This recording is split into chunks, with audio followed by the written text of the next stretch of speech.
আসসালামু আলাইকুম। বসিতে মাছ মারা খুব ধৈর্যশীল, ধৈর্য নিয়ে বসে থাকতে হয়। কিন্তু আমি মারতাই না, আমি বসে বসে মাছ আমাকে খায়, আমার বসে মাছ খায় না। আর আমার ধৈর্য খোলা না। আমার মাদেশের পাশে অনেক মাছ প্রতিদিনই মাছ মারতেছে, প্রায় 2-3 জন বসি। এই যে মানুষ বসে রয়েছে, বসির মাছ খুব সুন্দর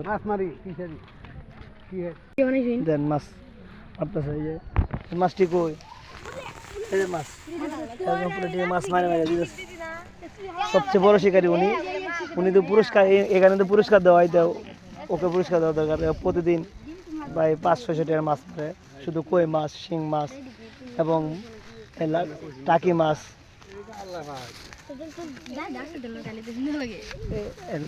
রাস্তার পাশে বাতাস লাগে তো, সবাই বিকালবেলা বসে মাছ মারে, দেখলাম আর কি। সবার কেমন লাগলো জানাবেন কমেন্ট করে।